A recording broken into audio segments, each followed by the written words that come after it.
governor's race, and that was an exciting period of time where everybody got a chance to put their cards on the table and say, here I am, you know, if you like me, pick me on the day of the primary.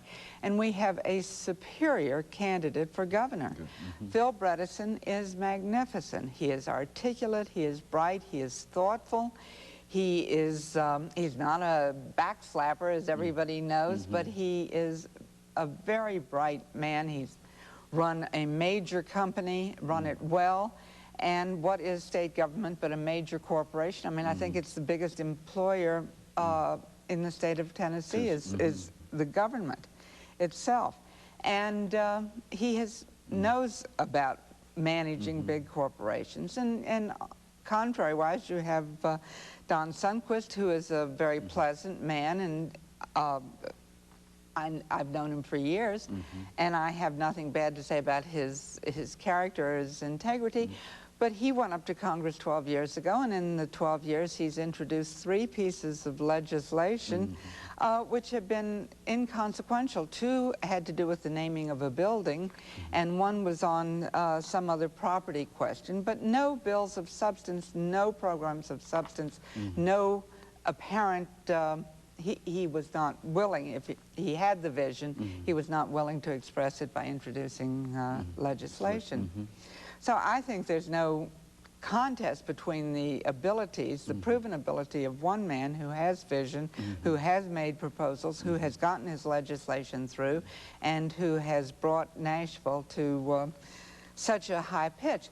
I have friends who say, I hope your guy loses. And I say, why do you say that? He said, because he has been so good for Nashville, I would hate to lose him. And I said, well, you know, let's share him with the rest of the state. And, you know, these are people who care deeply about this community, but I see the community as larger than just Nashville. I see it going from Bristol to Memphis. Then you have Jim Sasser, who is not only a show horse these days, but also a workhorse. And he has been responsible for getting so many solid pieces of legislation passed. He has the experience, but the integrity and the an understanding of the majesty of the United States Senate, and he brings such dignity and is a man so respected by his colleagues. I was deeply touched. Senator Dodd from Connecticut was talking to me one night about Jim Sasser, and was talking about his integrity. And when senators need help or need advice or need counsel, it's Jim Sasser they go to. And that is a wonderful compliment. Then we have Jim Cooper, who, you know, is a member of Congress, and wants a promotion and wants to go on to the Senate. And Jim reminds me in many ways of Albert Gore Jr. He is a man who is very bright, studies an issue thoroughly, takes the issue to a level where he has proposed legislation. He becomes a master of that legislation. Just Al Gore became a master on the environment and a master on the question of technology and the technology revolution. Jim Cooper did the same thing with health care. And these are our bright young stars who are very creative and very exciting to watch their careers and to support their campaigns. And then we have in the congressional districts, there are 3 open congressional seats. The Democrats for the 3 open seats have nominated terrific young men. I've known many of them for years and years. Randy Button is a new person on my horizon. But I am so impressed with him, with his energy and with his drive and with his commitment. And he is good on the issues, and he's, you know, been just a wonderful candidate. Now, what district is this? This is the 3rd congressional district, the district where Marilyn Lloyd is retiring. And the Republicans have nominated a very, very, very conservative you know, somebody said R for Republican also means reverse.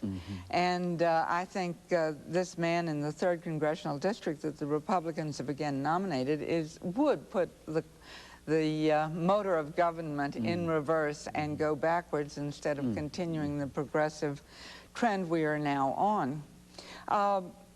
In the 4th Congressional District, we have Jeff Worley, who's running against a man who Annabelle O'Brien defeated for the state Senate 2 years ago.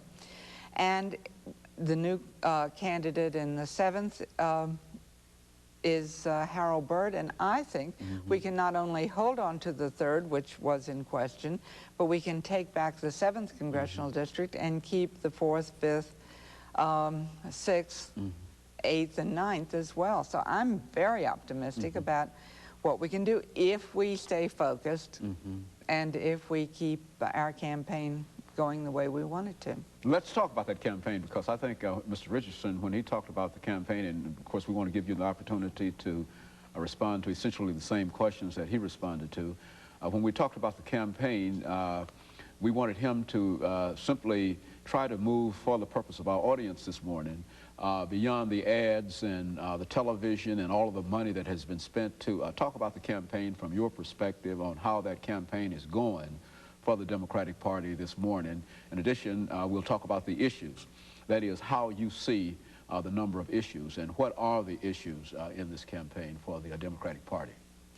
Well, of course, I talked about some of them in comparing the two candidates, and you know, I think one of the issues is simply the experience of the two candidates for governor. The old saying, don't worry about what I say, look at what I've done. That's a broad consensus of what I was trying to, what the quote I was trying to remember. But the campaign itself is going very well. The Democratic Party this year has something that we have not been able to accomplish before. I can remember years when the candidate for governor and the candidate for the United States Senate ran away from each other, and they ran smack into the jaws of defeat, both of them. This time, we are all singing from the same songbook and all pulling the same way, and we have what we are calling the coordinated campaign, and that allows us to do many, many things that we haven't been able to do before, because instead of everybody duplicating, each campaign duplicating some things, the party is doing for all of the candidates some of the things like phone banking and getting out the vote and early vote campaigning and getting a list of registered voters and getting a voter history on them. And we're doing all of those central things. And then we're doing some news and media things for them as well. And I see the party as here to serve the candidates and the campaigns and to do things for them that we can uniquely do. We had a voter registration drive. Instead of each campaign doing their own, we had one.